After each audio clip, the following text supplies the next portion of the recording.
Hi there, welcome to day 62 of our Supersize You annual challenge. This whole month, we're focusing on financial health and well-being, or money, as the sign says. Money, money, money, money, money. Why? Because next to confidence, it's probably one of the areas of the life framework that gives us, I don't know about you, but it gives me the most challenges. Most people, if you ask them, would say, yes, I want more money flowing into my life. So that's what we're going to talk about this whole month. Today's topic is the importance of having an emergency fund. The question for you right now is, do you have an emergency fund? Does it have 6 months worth of living expenses in it to give you a sense of security so that you know if something happens, because often life happens and gets in the way, that you'll still be okay. Now, for my businesses, I always have an emergency fund.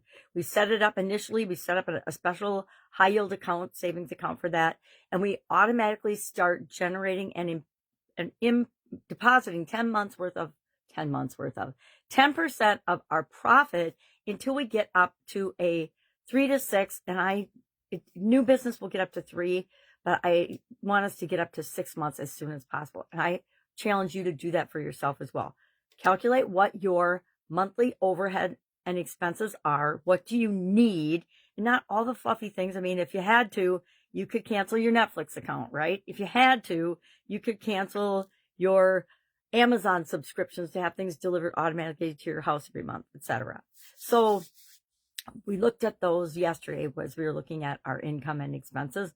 And today we're saying, okay, do I have a backup and a financial sense of security, or am I making decisions and choices based on lack, scarcity, desperation? I'll tell you, I've been desperate a few times in my life and made decisions based on that versus based on what is really right and what is strategic for me at the time.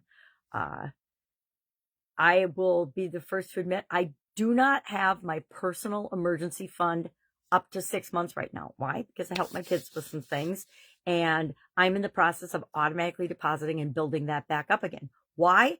Because it's just like insurance. It gives us this sense of security that no matter what happens, we're okay. We've got ourselves covered.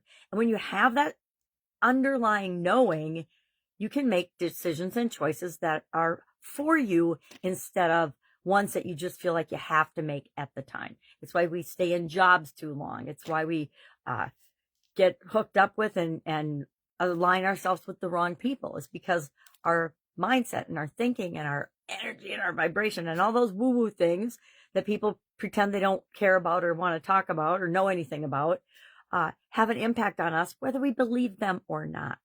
So, emergency fund.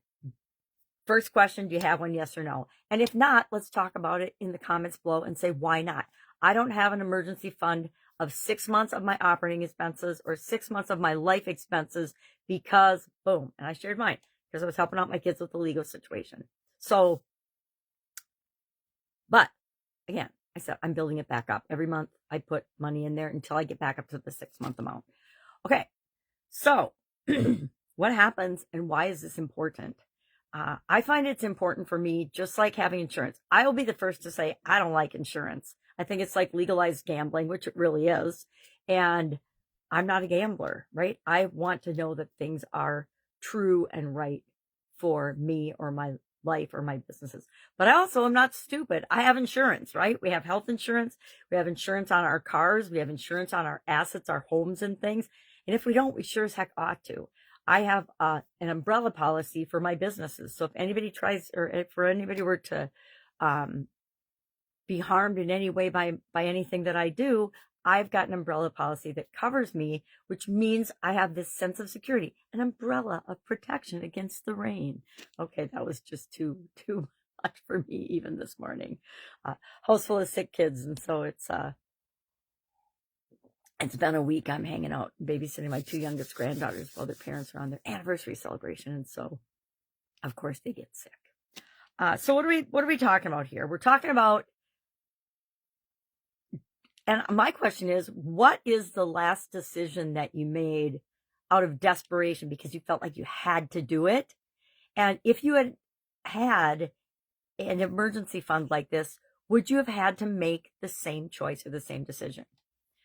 I am the same way. You know, we all go through ebbs and flows in our life. I've had to make decisions out of desperation, out of this needs to change. It's life and death desperation decisions. And so if we can do some things to help us to not have that little black rain cloud around us or over our heads, I believe that we should do that. So today, I challenge you, if you do not have an emergency fund, to at least open an account. And then if it's possible, probably is for most of you, to deposit, even if it's $10 a month, $5 a month, whatever it is, start building that fund up and have it automatically deposited every month. You know what? Even if you're on Social Security or fixed income, you can do this. But I challenge you to start that today. And then when you get to 6 months, an amount that's equal to 6 months of your living expenses in there, then you can stop doing it for a while. But as soon as you tap into that for an emergency, a car repair, a house repair, the wash machine breaks, the dryer breaks, the refrigerator breaks, anything like that. And you might have insurance for that. You might have homeowners protection insurance for that covers all those kind of things. And if you do, great. If you don't, that's the kind of thing you might have to tap into your emergency fund for. If you have a health challenge, I dropped dead one day and did not have the proper all of the emergency things in place back then. That was, 16 years ago. And I did not have these in place. And so in addition to having to recover from something like that, lucky that I did wake up and decide to still be here. But that was probably one of the most challenging times of my life because I needed to take care of all those medical expenses as well as building up an emergency fund to know that it is so, so important. All right. Any questions about this? Hit me up and ask. Otherwise, that is our topic for today. We're going to jump into the SOAP framework in the next few days about our financial health and well-being. I will decide usually about the first 2 weeks of the month we talk about the SOAP framework. So I want to make sure we cover it every single month, as well as our super framework will do the last 5 days of the month. Just a little heads up there. And then I've got some financial tools I'm going to add into the challenge that have been so powerful for me. I want to make sure that you at least have access to them. And they're not paid tools, any of them. They're just tools and decision making and things like that you can use to make every area of your life better, but especially finances. All right. Have a great day. And I'll, of course, be with you tomorrow.